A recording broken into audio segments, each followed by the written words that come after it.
بچه‌مه بچه‌مه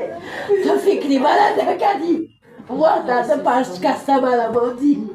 او نگفتی که بچه چیکار نکنی میدونم ای کار برامدم گفتن که بچه‌ت مرده بچه‌ت مرده من نمیدونم دیگه بچه من گفتم هر وقت جنگ کردم سوزه که جوره بازی نکن بچه‌م نکن گفت که انا جوره بازی نکنم بازی باید چی گویم دوستان درد مادر سوزشی پر از خون سوزشی پر از درد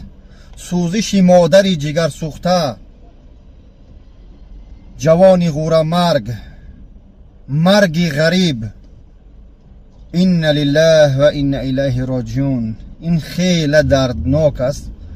این برادر ما در طرف مسکو سولنچنگورسک از دنیا گذشته است الله خودش میدونه با مادرش آخرون گام میزنه خود از دنیا میگذره یعنی که 25 تا 35 هزار پلوس مینوس 50 هزار باید روی کنیش اما از این مادر زندگی سخت است فرزندای بگیم نوبالیغ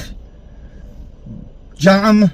با این با چی است خطی جوان با مادر جگر سوخته رفتنی است برادرها کارتوخ چونن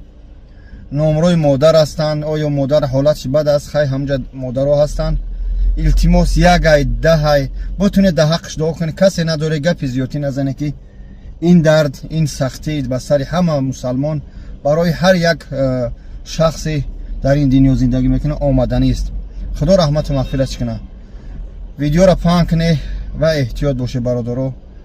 قطعی مادر اول گپ زنه بعد بتونی سون پیدا کنی اون مادر که نبرداشت خواهر شای اونجا یک کسی که زنی ما برگدیر شونم الله رحمت کنه با خدا جگرم سوخته است نمیدونم چی کنم السلام علیکم